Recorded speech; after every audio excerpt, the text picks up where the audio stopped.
जय Hind to all of you. मैं अंकित राजपूत आप सभी का आपके अपने YouTube channel perfect coaching centre के इस सेशन में स्वागत करता हूं, जिसमें हमने कल आपको नए कोर्स का अनाउंसमेंट किया था, जिसमें कल पहली क्लास हो चुकी है, जिसमें हम आपको पढ़ा रहे हैं कूलाम का नियम और वैद्युत क्षेत्र चैप्टर, जिसमें से कल हम वैद्युत क्षेत्र तक का कंटेंट कवर कर चुके हैं इस टॉपिक में। आइए आज की क्लास में हम उससे आगे का कंटेंट देखते हैं। उम्मीद है कल वाली क्लास आप लोगों ने देख ली होगी और आप लोगों को समझ में भी आ रहा होगा। तो आइए आगे की क्लास के लिए चलते हैं अपनी क्लास की ओर।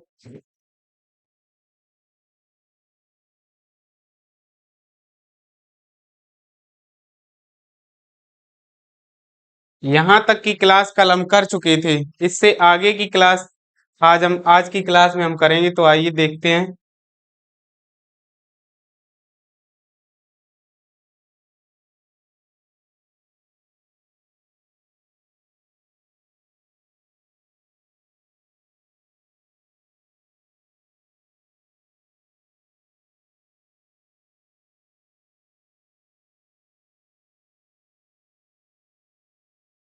चलिए, आज का पहला टॉपिक है हमारा बिंदु आवेश के कारण किसी बिंदु पर वैद्युत क्षेत्र की तीव्रता। क्या है पहला टॉपिक? आप लोग हेडिंग डाल लेंगे और आप लोग नोट्स बनाते हुए चलेंगे प्रॉपर। बिना नोट्स के कोई भी बच्चा नहीं रहेगा, सभी लोग नोट्स जरूर प्रॉपर बनाएंगे। बिना नोट्स के पढ़ाई नहीं होती। जो जितना ज्यादा लिखेगा उसे उतना ही ज्यादा याद होगा। ऐसा मेरा मानना है। ऐसा मेरी लाइफ में बहुत बार हो चुका है। जितना ज्यादा चीजें लिखोगे आप लोग उतनी ही ज्यादा समझ में आएंगी। तो आप लोग नोट्स जरूर बनाएंगे और अपने हाथों से बनाएंगे। बाकी यहाँ तो लिखा ही हुआ है, आपको लिखा हुआ मिल ही जाएगा पूरा। तो पहला टॉपिक आज का हमारा है किसी बिंदु आवेश के कारण किसी बिंदु पर वैद्युत क्षेत्र की तीव्रता। तो इसके लिए सबसे पहले तो एक चित्र बना लेते हैं। तो आप लोग चित्र बना लेना, यहीं पर बना देते हैं। मान लेते हैं कि यहाँ पर कोई बिंदु आवेश प्लस क्यू रखा हुआ है और ये कोई बिंदु रहा ओ, और इससे स्मॉल आर दूरी पर, यहां से स्मॉल आर दूरी पर किसी बिंदु ए पर, कैपिटल ए मान लेना इसे, ए पर क्या हमें ज्ञात करना है? वैद्युत क्षेत्र की तीव्रता ज्ञात करनी है। और यहां पर मान लेना कोई धन परीक्षण आवेश प्लस क्यू नॉट रखा हुआ है। बस ये चित्र आप लोग बना लेना। तो यहां से इन दोनों के बीच की दूरी कितनी है? Small R. तो चलिए देखते हैं क्या। सबसे पहले हेडिंग डाल लेने के बाद कॉपी में लिखना है आपको। माना कोई आवेश प्लस क्यू स्मॉल के परावैद्युतांक वाले माध्यम में बिंदु ओ पर रखा है तथा इस आवेश के कारण इससे स्मॉल आर दूरी पर स्थित किसी बिंदु ए पर वैद्युत क्षेत्र की तीव्रता ज्ञात करनी है। अब वो रखा हुआ है आवेश तो माना बिंदु ए पर धन परीक्षण आवेश प्लस क्यू नॉट रखा है।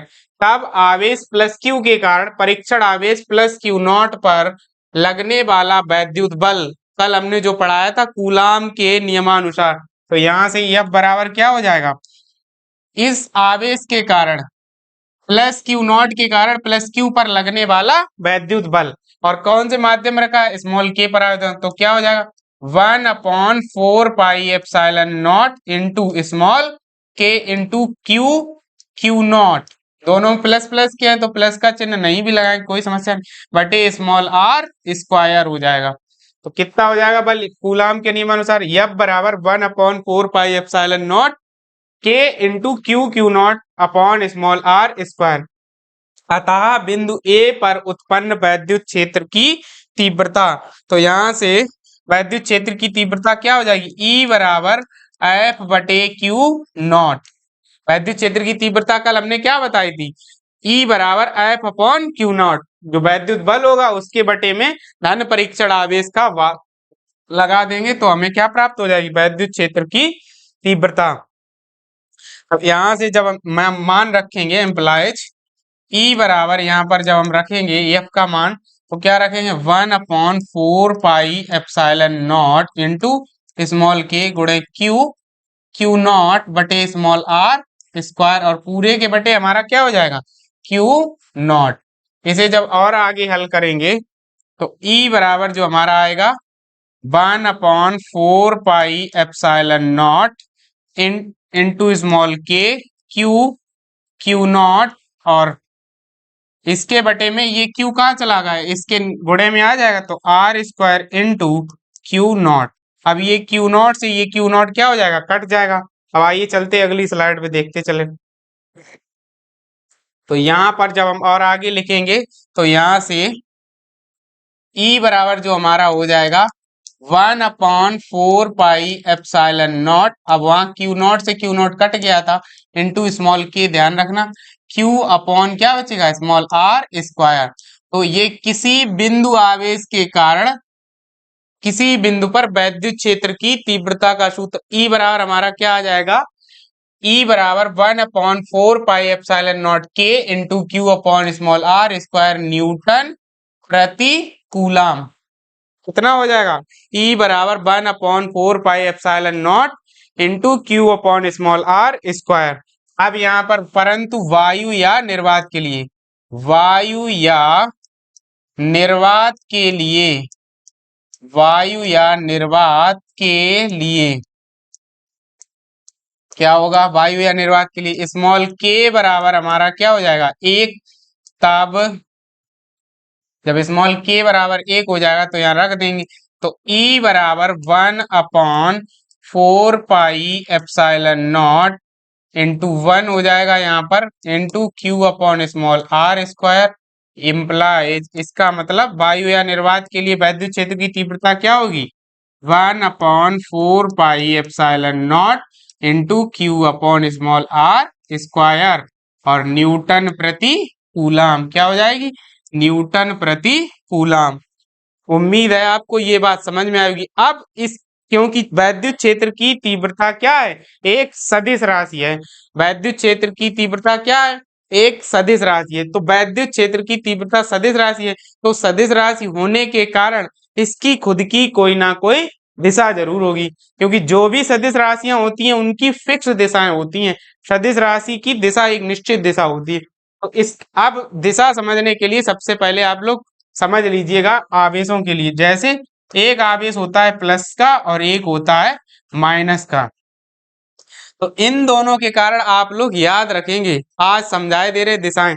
तो जो प्लस आवेश होता है इसके कारण दूर की ओर वैद्युत बल रेखाएं क्या होती हैं, दूर की ओर जाती हैं, इस तरीके से ऐसे। और जिस साइड वैद्युत बल रेखाएं जाएंगी उधर ही तो क्या होगी, वैद्युत क्षेत्र की दिशा। और कोई भी वैद्युत बल रेखा कभी एक दूसरे को काटती नहीं है, कोई भी वैद्युत बल रेखा कभी भी एक दूसरे को काटती नहीं। तो प्लस के कारण वैद्युत बल रेखाएं दूर की ओर जाती हैं सदैव, और माइनस के कारण की ओर आती हैं, यानी उसी आवेश की ओर जाती हैं। तो यहाँ पर हमने जो आवेश माने थे दोनों कैसे माने थे, धनात्मक। तो इसके कारण जो प्लस आवेश के कारण दिशा किधर होगी, चित्र के अनुसार। अब जब आप पीछे चित्र में देखना उसमें, तो दिशा किधर हो जाएगी, ओ से ए की ओर। किधर होगी दिशा, ओ से ए की ओर। जो बिंदु आवेश ओ होगा, यानी ओ प्लस, ओ पर प्लस का आवेश रखा हुआ है, तो उससे दूर की ओर, तो ओ से किस साइड हो जाएगी, ए की ओर हो जाएगी। अब याद रखना कि प्लस के कारण किधर होती दिशा, दूर की ओर, उस आवेश से दूर की ओर, और माइनस के कारण की ओर। अब यदि यहाँ पर आगे देखेंगे, अब यदि यहाँ पर एक कोई आवेश ना हो, आवेशों का क्या हो, समुदाय हो, तो आप लोग भाषा लिख लीजिएगा, नीचे हम बोले दे रहे हैं। माना कि बिंदु ओ पर कोई एक आवेश ना होकर आवेशों का समुदाय स्थित हो, तब बिंदु ए पर वैद्युत क्षेत्र की तीव्रताएं क्रमशः E1 E2 E3 dot dot होंगी। अतः बिंदु ए पर परिणामी वैद्युत क्षेत्र की तीव्रता अलग अलग तीव्रताओं के सदिश योगफल के बराबर होगी। तो अब यहाँ पर जैसे हमने क्या कहा, जैसे बिंदु ये चित्र बनाया है जो ऐसा, तो यहाँ पर मान लीजिए अनेक आवेश रखे, जैसे Q1 Q2 Q3 डॉट यहाँ Q4, ऐसे अनेकों रखे हुए हैं आवेश। और इसके कारण यहाँ पर पूछी गई हमसे, तो दूरियां क्या है, हमें समान दी गई हैं, दूरी हमारी क्या हो जाएगी, समान हो जाएगी। तो अगर दूरी समान दी गई अथवा दूरी भी अलग अलग दी गई तो अलग अलग दूरियां ही हो, तो जब Q1 आवेश है इसके कारण यहाँ पर तीव्रता क्या हो जाएगी, E1, Q2 के कारण क्या हो जाएगी, E2, Q3 के कारण क्या हो जाएगी, E3, Q4 के कारण E4, ऐसे डॉट डॉट सो ऑन, आगे यही क्रम चलता रहेगा। तो इस बिंदु पर परिणामी वैद्युत क्षेत्र की तीव्रता कैसे निकालेंगे, तो इसके लिए सदिश वाला रूल लगाएंगे। जब कक्षा 11 में हमें पढ़ाया गया होगा दो वेक्टरों का सदिश योगफल, उसी सूत्र से लगाएंगे यहाँ पर। तो जब इसके कारण यहाँ पर पूछा जाएगा तो इसके कारण परिणामी वैद्युत क्षेत्र की तीव्रता वेक्टर E बराबर क्या हो जाएगी, vector E1 plus vector E2,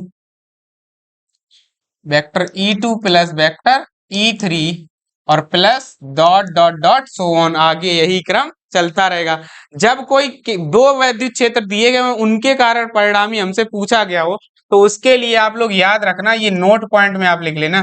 जैसे वेक्टर E1 व E2 दो दिए गए हों, जब ऐसे माना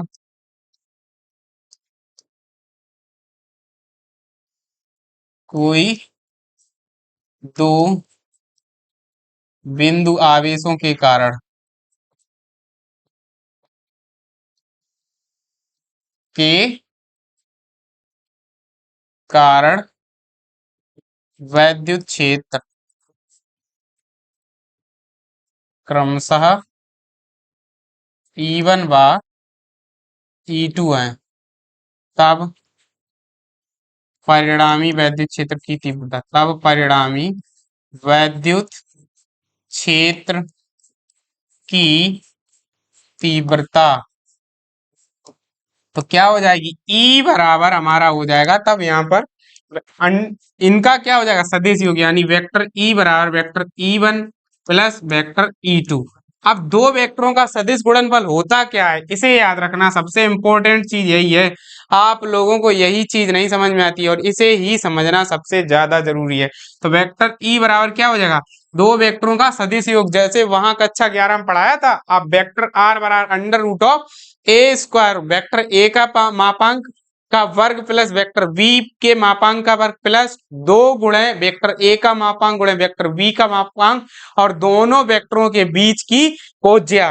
तो यहाँ पे भी क्या हो जाएगा, E1 स्क्वायर, यहाँ पर वेक्टर E1 स्क्वायर, इसका मापांक ले लेंगे, वैसे ऐसे ही लिखे दे रहे हैं हम, ऐसे लिख देना आप लोग, E1 square plus E2 square plus twice E1 E2 और उन दोनों के बीच की क्या ले लेंगे, कोज्या, तो कॉस थीटा। इस सूत्र से हल करेंगे, आगे जो सवाल मिलेंगे उसमें अलग अलग वैद्युत क्षेत्र आ जाएंगे, एक के कारण इस साइड आएगा, दूसरे के कारण इस साइड। तो जब इन दोनों के, एक के कारण प्लस के कारण इस साइड आएगा और माइनस के कारण अगर आएगा तो वो भी इस साइड, यानी माइनस के कारण इस साइड अगर माइनस रखा हुआ है और इस साइड प्लस रखा हुआ है, इधर साइड अगर प्लस है इधर साइड माइनस है, तो माइनस के कारण हमने क्या कहा, की ओर, और प्लस अगर इस साइड रखा हुआ है तो इसके कारण दूर की ओर, मतलब माइनस की ओर होगा। तो इन दोनों के कारण अलग अलग वैद्युत क्षेत्र आए तो दोनों एक ही डायरेक्शन में हो गए, कैसे हो गए, पैरेलल, एक दूसरे के पैरेलल, यानी समांतर हो गए। अब जब समांतर हो गए तो दोनों के कारण जो कोण बनेगा कोज्या, वो 0 डिग्री हो जाएगी। जब 0 डिग्री हो जाएगी तो यहाँ क्या हो जाएगा, कॉस 0 का मान 1, तो इन दोनों के बीच क्या बन जाए, a प्लस बी का होल स्क्वायर। तो वेक्टर E बराबर ओवरऑल क्या आ जाएगा, vector E plus E1 plus E2 हो जाएगा, यानी दोनों के कारण जुड़ जाएगा वैद्युत क्षेत्र और परिणामी दिशा भी प्लस से माइनस की ओर हो जाएगी, समझ गए। तो आप लोग याद रखना, इसमें वेक्टर रूल लगेगा, सदिश योग से ही हल होंगे। ऐसे ही अगर बल के केस में आए तो सेम यही केस बल में इम्प्लीमेंट करना है आपको। उम्मीद है आपको समझ में आ गया। चलते हैं नेक्स्ट टॉपिक पर। अगला टॉपिक है हमारा, अच्छा यहाँ लिख रखा था हमने, आवेश समुदाय के कारण, वही सेम बात है, वही जो अभी हम पीछे करा के आए हैं उसी स्लाइड में। तो ये यहाँ पर हम कर दे रहे दोबारा एक बार। जैसे माना आवेश समुदाय के कारण किसी बिंदु पर वैद्युत क्षेत्र की तीव्रता ज्ञात करने के लिए, यहाँ पर आकर डंडा लगा लेना, ज्ञात करने के लिए माना Q1 Q2 Q3 व Q4 के कारण किसी बिंदु पर उत्पन्न वैद्युत क्षेत्र की तीव्रताएं क्रमशः E1, E2, E3, E4 है, तो परिणामी वैद्युत क्षेत्र की तीव्रता अलग अलग तीव्रताओं के सदिश योग के बराबर होती है। तो वेक्टर E बराबर क्या हो जाएगा, vector E1 plus vector E2 plus vector E3 plus vector E4 और dot dot dot so on, आगे ऐसा ही क्रम चलता रहेगा। आप लोग इसे नोट कर लीजिएगा। बस आइए चलते हैं अगले टॉपिक पर अपने। अगला टॉपिक है वैद्युत द्विध्रुव, इलेक्ट्रिक डायपोल। तो इसे सबसे बहुत इंपॉर्टेंट टॉपिक है, इसे आप लोग समझ लीजिएगा ध्यान से।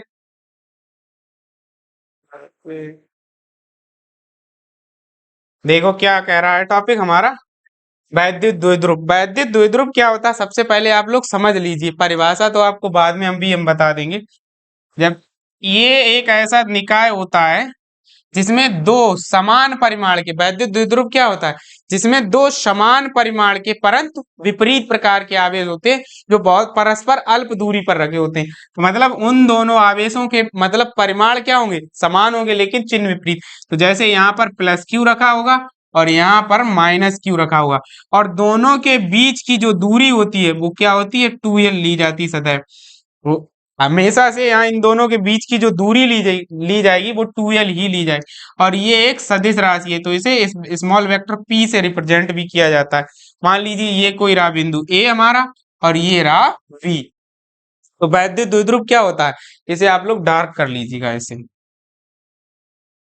लाओ मैं कर दूं।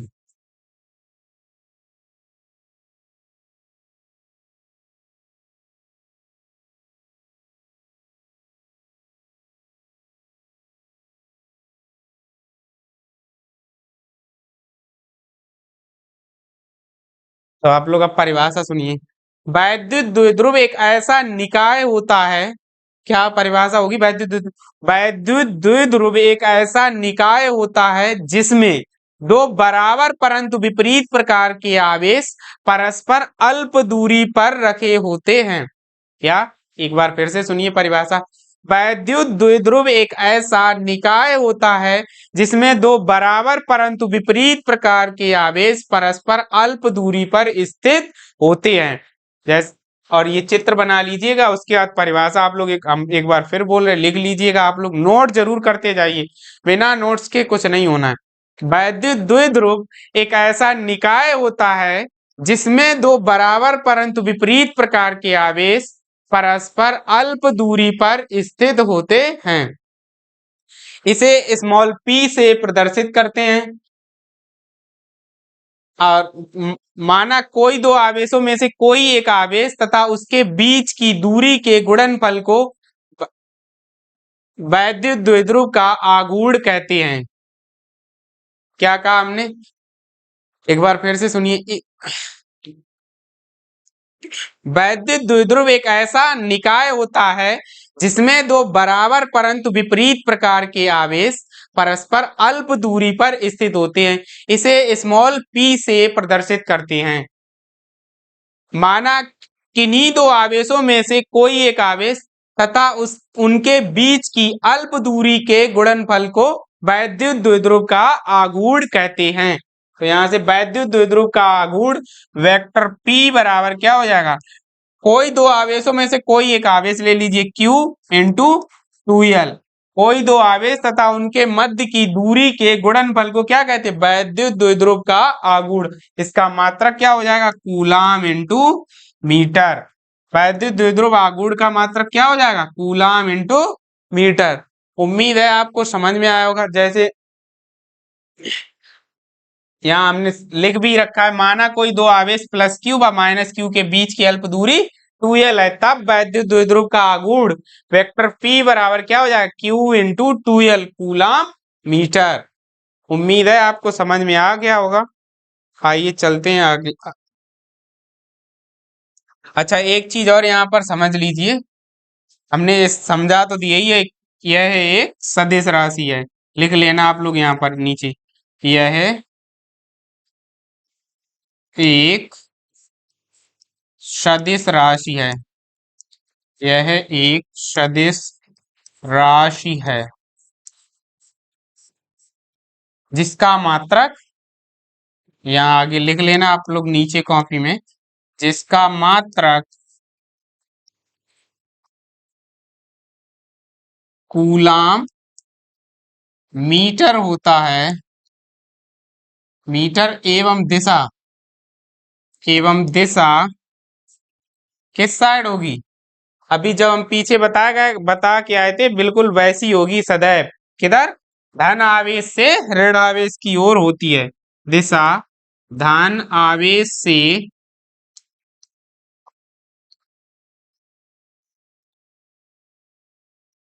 ऋण आवेश की ओर, ऋण आवेश की ओर होती है। धन आवेश से ऋण आवेश की ओर की ओर होती है।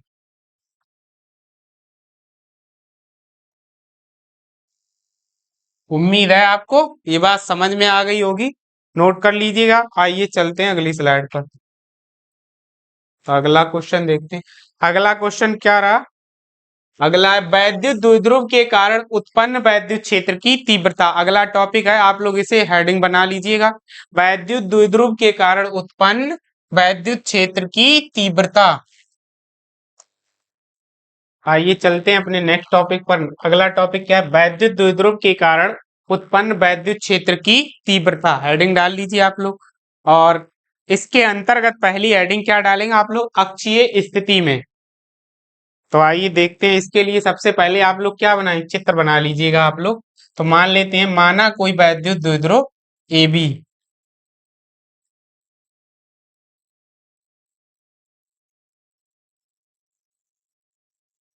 मान लेना यहाँ पर माना कोई वैद्युत द्विध्रुव ए बी। तो ये रहा ए पॉइंट हमारा, ये रहा बी पॉइंट। यहाँ पर रखा है प्लस क्यू आवेश और यहाँ पर क्या रखा है? माइनस क्यू आवेश।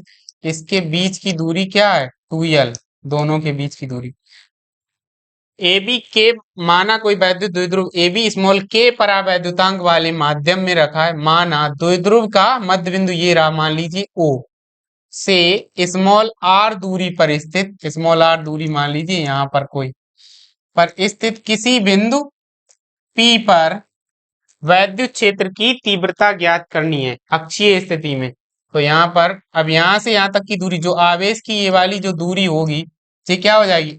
ये यहाँ से यहाँ तक की पूरी दूरी आर है, इसमें से बची हुई दूरी यल बची, तो ये वाली दूरी क्या होगी? आर माइनस यल हो जाएगी। और इसके कारण यहाँ से यहाँ तक की दूरी पूरी आर है, इसमें यल जोड़ देंगे, तो ये वाली दूरी क्या हो जाएगी? आर प्लस यल, पूरी दूरी। चित्र बना लीजिए। फिर आप लोग भाषा चित्र के नीचे लिख लीजिए क्या? माना कोई वैद्युत द्विध्रुव ए बी स्मॉल के परावैद्युतांक वाले माध्यम में रखा है। माना द्विध्रुव के मध्य बिंदु ओ से स्मॉल आर दूरी पर अक्षीय स्थिति में वैद्युत क्षेत्र की तीव्रता ज्ञात करनी है। तब प्लस क्यू आवेश के कारण क्या लिखेंगे? तब प्लस क्यू आवेश के कारण, प्लस क्यू आवेश के कारण बिंदु पी पर वैद्युत क्षेत्र की तीव्रता क्या मान लेना? E1 बराबर क्या हो जाएगा? 1/4 pi epsilon naught into small k into Q upon are, और ये वाली दूरी क्या रही इसकी वाली? आर माइनस यल का होल स्क्वायर। एक मिनट, यहाँ हो जाएगा आर माइनस यल का होल स्क्वायर और न्यूटन प्रति कूलम। इसी प्रकार क्या लिखेंगे नीचे यहाँ पे? इसी प्रकार कॉमा माइनस क्यू आवेश के कारण, या हम लिख ही देते हैं माइनस क्यू आवेश के कारण बिंदु पी पर वैद्युत क्षेत्र की तीव्रता, वैद्युत क्षेत्र की तीव्रता क्या हो जाएगी? E2 बराबर 1/4 pi epsilon naught small k into, अब यहाँ पर ये माइनस का है तो यहाँ माइनस लगा लीजिए, minus Q upon R plus L का होल स्क्वायर। बीच की दूरी क्या है इसकी, माइनस के कारण आर प्लस एल का होल स्क्वायर। तो दोनों के कारण लिख ली। अब नीचे क्या लिखेंगे, अतः बिंदु P पर परिणामी वैद्युत क्षेत्र की तीव्रता, अतः बिंदु P पर परिणामी वैद्युत क्षेत्र की तीव्रता दोनों तीव्रताओं के अलग अलग, दोनों अलग अलग तीव्रताओं के सदिश योग के बराबर होगी। तो आप देखते हैं आगे क्या होगा। अतः यहां से आप लोग भाषा लिख लेंगे जो हमने बोली है, उसके बाद अगली स्लाइड पे इसको हल करते हैं। तो यहां से क्या हो जाएगा, वेक्टर ई बराबर क्या हो जाएगा, vector E1 plus vector E2। यहां से वेक्टर ई बराबर क्या हो जाएगा, vector E1 plus vector E2। अब vector E1 plus vector E2 तो हो गया, लेकिन इन दोनों के कारण इनके एंगल तो देखने पड़ेंगे। तो इन दोनों के कारण जो दिशाएं होंगी, प्लस क्यू आवेश के कारण जो दिशा होगी, प्लस क्यू आवेश के कारण। तो अभी हमने जो चित्र बनाया था, यहाँ पर क्या था हमारा प्लस क्यू, और यहाँ पर क्या था माइनस क्यू था। ऐसे ही तो रखे थे, यहाँ पर प्लस क्यू रखा हुआ था हमारा और यहाँ पर माइनस क्यू रखा हुआ था। तो प्लस क्यू के कारण ये वाली जो दूरी हमने लिखी थी ये आर माइनस यल थी, और ये वाली जो दूरी थी ये क्या थी, आर प्लस यल थी। यही थी दोनों दूरियां हमारी। तो प्लस के कारण अभी हमने क्या बताया था, दूर की ओर, इसके कारण जो दिशा होगी, ये वाला पॉइंट यहाँ पे क्या माना था हमने, बी। ये पॉइंट हमने बी माना था, यहाँ पर बी, और इसे क्या माना था, ए माना था, और ये पी था। तो इसके कारण दिशा किधर होगी, बी से पी की ओर। किधर होगी, बी से पी की ओर दिशा होगी, यानी इस साइड प्लस के कारण। और माइनस के कारण क्या होगी दिशा, माइनस के कारण जो दिशा होगी वो हमने क्या कहा था, दिशा की ओर, मतलब पी से इस साइड की ओर होगी, पी से ए की ओर, यानी कि पी से ए की ओर। हमने क्या कहा था, माइनस के कारण की ओर होती सदैव दिशा, प्लस के कारण दूर की ओर। तो प्लस आवेश यहाँ पर रखा है तो इससे दूर की ओर यानी पी की ओर हो जाएगी, और माइनस क्यू आवेश कहाँ रखा है, यहाँ पर रखा, तो इसके कारण क्या होगी, की ओर, यानी पी से ए की ओर हो जाएगी दिशा। दिशा का खेल समझ में आया। अब देखिए, एक के कारण दिशा इस साइड है यानी इस तरफ, और दूसरे के कारण इस तरफ, तो इन दोनों के बीच कोण कितना बना, 180 अंश। तो दोनों के बीच की कोज्या क्या हुई जाके, 180 अंश हुई जाके कोज्या। तो बस अब यहां से क्या करेंगे, हल कर देंगे इसको। तो दोनों के कारण जो सदिश योग होगा, अब यहाँ पर सूत्र आप लोग लगाएंगे, तो इसे जब हम हल करेंगे तो देखो क्या आएगा। यहां से E बराबर क्या आ जाएगा, under root mod of E1 का स्क्वायर, या सीधा सीधा आप परिमाण तो समझ जाएंगे ही, E1 स्क्वायर, अब यार E1 square plus E2 square plus 2 गुणे इंटू E2 और इंटू कॉस 180 अंश हो जाएगा। अभी हमने कोण आपको बताया दोनों के बीच का कितना होगा, 180 अंश। तो E बराबर, अब कॉस 180 अंश क्या होता है, -1। तो अंदर में क्या बन जाएगा, E1 square plus E2 square plus twice E1 और इंटू E2, और यहाँ माइनस आएगा तो यहाँ पर चिन्ह क्या हो जाएगा, चेंज। तो यहाँ पर जो आएगा E2 स्क्वायर और माइनस का क्या हो जाएगा, 2 गुणे E1 E2। ठीक है, अब अंदर में ये क्या बन गया, a माइनस बी का होल स्क्वायर बन गया।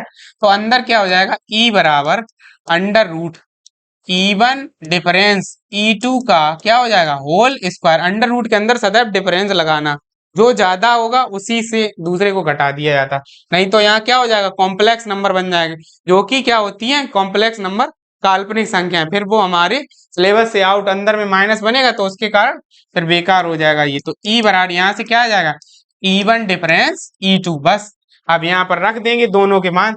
तो E बराबर क्या हो जाएगा, E1 का मान क्या था, 1/4 pi epsilon naught small k into Q upon r minus l का होल स्क्वायर प्लस, इसके कारण क्या था, 1/4 pi epsilon naught into small k और इंटू में -q/r+l का होल स्क्वायर, यही था। तो इसे ब्रैकेट में बंद कर लेना। तो बस कर दीजिए गुणा। तो ई बराबर, या तो ये वाला चिन्ह लगा लें या वो कोई सा भी चिन्ह लगा लीजिए आप। यहाँ पर डिफरेंस लगा लेना आप लोग डिफरेंस। फिर ये वाला चिन्ह नहीं लेंगे हम, फिर आवेश का परिमाण ही लेंगे केवल। फिर ये चिन्ह नहीं लिया जाएगा। तो यहाँ से देखो, अब यहाँ माइनस हो जाएगा दोनों के कारण। तो इसमें से जो कॉमन मिल रहा है उसे निकालो। 1/4 पाई एप्सिलॉन नॉट के और इंटू स्मॉल क्यू कॉमन मिल गया। अंदर में क्या बचा? 1/r-l का होल स्क्वायर, और यहाँ पर -1/r+l का होल स्क्वायर। जब इसे और आगे हल करेंगे तो ई बराबर क्या आएगा? 1/4 pi epsilon naught into small के, अब इंटू स्मॉल क्यू, और इसका जब होल स्क्वायर खोलेंगे ऊपर लेके आएंगे तो R square plus L square, और प्लस क्या हो जाएगा? 2l, माइनस इसका जब खोलेंगे आके तो यहाँ लगा लेना bracket, R square plus L square minus का 2l, और यहाँ पर बड़ा ब्रेकेट लगा के बटे में क्या हो जाएगा? अंदर में क्या लग जाएगा? वर्गांतर। तो R square minus L square का होल स्क्वायर हो जाएगा, अंदर में वर्गांतर लग जाएगा। तो यहाँ से जब और आगे इसे हम हल करेंगे जाके तो ई बराबर हमारा क्या हो जाएगा? 1/4 pi epsilon not, 4 pi epsilon naught small k into Q.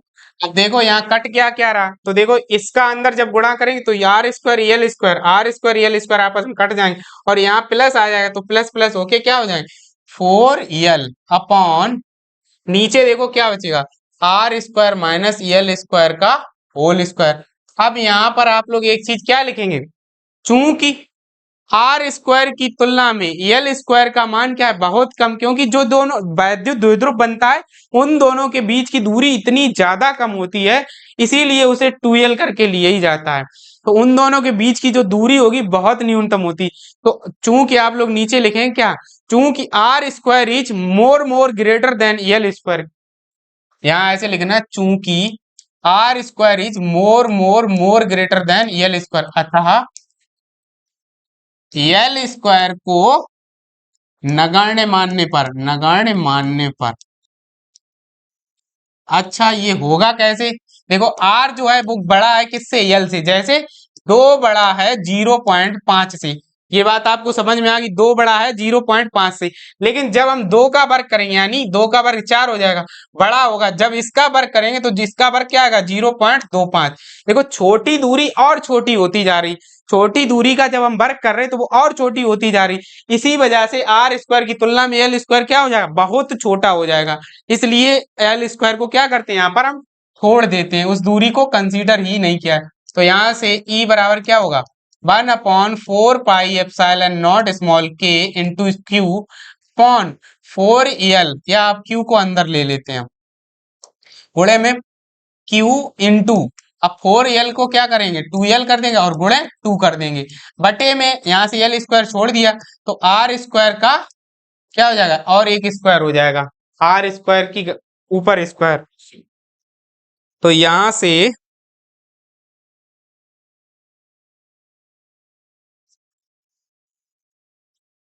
अच्छा, यहाँ एक चीज छोड़ दी है आपने गलती से, यहाँ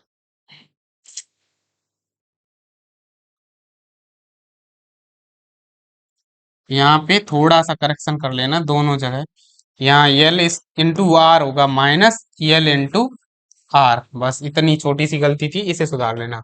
तो यहाँ एल आर होगा, ठीक है। तो यहाँ भी क्या हो जाएगा? 2r। तो बस अब यहाँ से जब और आगे इसे हल करेंगे तो 1/4 pi epsilon naught small k into, अब यहाँ से आर स्क्वायर से एक ये वाला कट जाएगा।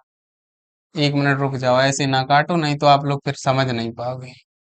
इसे स्क्वायर, इसे ऐसे ही रहने दो। अब यहाँ से जब लिखेंगे तो Q इंटू 2l को हम पीछे क्या पढ़ा के आए? P इंटू 2 इंटू आर, बटे यहाँ r की घात क्या हो जाएगा? 4। तो यहाँ से इसको काट देंगे और यहाँ आप लोग मेंशन कर लेना P बराबर क्या होगा? Q इंटू 2l, क्या? वैद्युत द्विध्रुव का आघूर्ण, Q इंटू 2l, और इसे क्या कहते हैं? वैद्युत द्विध्रुव का आघूर्ण। तो E बराबर यहाँ से हो जाएगा 1/4 pi epsilon naught small k into 2p upon are से आर, जब ये घात कटेगी तो यहाँ आर क्यूब हो जाएगा। तो किसी वैद्युत द्विध्रुव के कारण उसके मध्य बिंदु O से स्मॉल r दूरी पर अक्षीय स्थिति में वैद्युत क्षेत्र की तीव्रता क्या आएगी? 1/4 पाई एप्सिलॉन नॉट के into 2p upon R cube. क्या हो जाएगा? 2p upon R cube newton प्रति कूलाम, जहां p क्या है? वैद्युत द्विध्रुव का आघूर्ण। अब वायु या निर्वात के लिए सूत्र लिख देंगे बस और हमारा आर्टिकल समाप्त। वायु या निर्वात के लिए, वायु या निर्वात के लिए, वायु या निर्वात के लिए क्या हो जाएगा? यहाँ से k बराबर 1, तो यहाँ से E बराबर हो जाएगा 1/4 pi epsilon naught into 2p बटे आर क्यूब न्यूटन प्रति कूलाम। तो अक्षीय स्थिति में वैद्युत द्विध्रुव के कारण कोई पूछे तीव्रता क्या हो जाएगी? तो 1/4 pi epsilon naught into 2p upon R cube newton प्रति कूलाम। उम्मीद है आपको ये आर्टिकल समझ में आया होगा। तो आज की क्लास के लिए बस इतना ही, और मिलते हैं अगली क्लास में। तब तक के लिए जय हिंद। और आप लोग, उम्मीद है आप लोगों को सेशन पसंद आ रहे हो। अगर सेशन पसंद आ रहे हो तो आप लोग please like share and subscribe, और वीडियो को ज्यादा से ज्यादा लोगों तक पहुंचाने की कोशिश करें। जय हिंद।